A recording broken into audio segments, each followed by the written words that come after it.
કેમ છો બધા? Let us start with the new topic. So that is linear combination of vector. So already I have given you the brief idea. So linear combination, it means we are combining two or three vector. So suppose vector A is given, vector B is given. We can form third vector with combination of A and B. How? Suppose our requirement, our final requirement, that is vector C. So can we get vector C from A and B? Yes. Okay. Suppose first multiply A by 5 times. Okay. So suppose this is 5A. Now add 3B.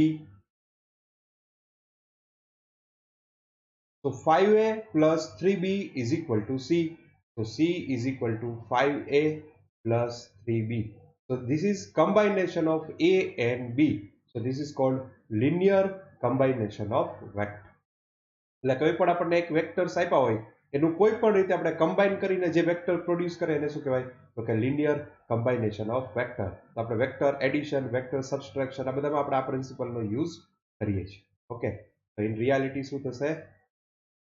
Okay, vector R is said to be linear combination of vector A, B, C if there exists a scalar x, y, z, it is such that R is equal to xa plus yb plus zc plus. આપણે જે vector આપ્યા હોય એને એવા multiplication scalar find કરો કે જેનું કમ્બાઇનેશન use કરીએ આપણને ફાઇનલ વેક્ટર્સ છે આપણને મળી જાય. So that is called linear combination.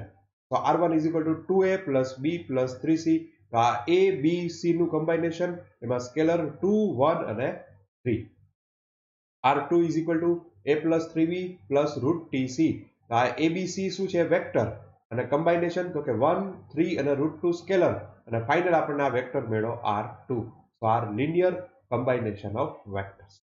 તો નોર્મલ કેસમાં આપણે જે એક્ઝામ્પલ્સ હોય છે એ કેવા? તો કે કોલિનિયરિટી. તો collinear and non collinear vectors. Okay, collinear vector કોને કહેવાય? તો કે suppose vector A, vector B, vector C. Okay, A B C collinear છે. હા, આ બંને કેવા છે? તો કે A અને B બંને કેવા છે? પેરેલલ. A અને C કેવા છે? Anti parallel. તો આ બધા માટે સપોર્ટ કેવો છે?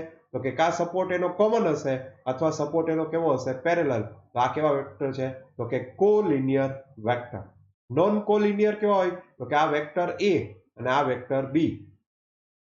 બરાબર, એ બી. તો આ કોલિનિયર છે? ના. તો કે એનો સપોર્ટ પેરેલલ છે? નથી. એન્ટી પેરેલલ છે? નથી. તો આ નોન કોલિનિયર છે. આ કેવા છે? Collinear vector. બરાબર. તો આપણે શું કીધું? તો કે A and B be two collinear vector and x be the unit vector in the direction of A. તો આ A છે એની અંદર આપણે શું લેશું? તો કે એનો x કોમ્પોનન્ટ, એટલે કે આ યુનિટ વેક્ટર. આ કયો છે? x is unit vector. તો દેખાતું નથી બરાબર. આને આપણે લઈએ, આ x છે એ શું છે? તો કે યુનિટ વેક્ટર. આ કોનો છે? A માટે x છે એ યુનિટ વેક્ટર છે. તો B માટે યુનિટ વેક્ટર શું હશે? તો કે B માટે યુનિટ વેક્ટર તો કે કાંઈ સેમ ડિરેક્શનમાં હોય તો એ સેમ ચાલશે, અને જો ઓપોઝિટ ડિરેક્શનમાં હોય તો યુનિટ વેક્ટર શું થશે? તો કે અહીંયા પ્લસ છે એની જગ્યાએ શું આવી જશે? તો કે માઇનસ કેપ. Okay, so x be the unit vector in the direction of A, then unit vector in the direction of B is either x or minus x according to A and B are like and unlike. બંને same parallel છે કે anti parallel છે? બરાબર. હવે suppose આપણે વેક્ટરને બતાવો તો શું હોય? તો કે એક તો એનું આવશે મેગ્નિટ્યુડ અને સેકન્ડ જે આવશે એની ડિરેક્શન. તો આ A છે તો આ મોડ ઓફ A એનું મેગ્નિટ્યુડ અને આ શું છે? એની ડિરેક્શન. તો કે B છે તો કે એનો x આપણે યુનિટ વેક્ટર લઈએ તો એક આ પ્લસ x હોઈ શકે અથવા માઇનસ x હોઈ શકે. તો આ થઈ ગયું એનું મેગ્નિટ્યુડ અને આ થઈ ગઈ એની ડિરેક્શન. તો આ A અને B. હવે આપણે A અને B વચ્ચે જો રિલેશન ફાઇન્ડ કરવું હોય તો આ A છે અને આ B સેમ પણ હોઈ શકે અને ઓપોઝિટ હોઈ શકે. જો એના વચ્ચે રિલેશન ફાઇન્ડ કરવું હોય તો કઈ રીતે મળે? તો કે આપણે સપોઝ આ A છે એને ડિવાઈડ બાય મોડ B કરો અને મલ્ટીપ્લાય બાય મોડ B કરો. તો A is equal to mod of A divide by mod B multiply by mod B.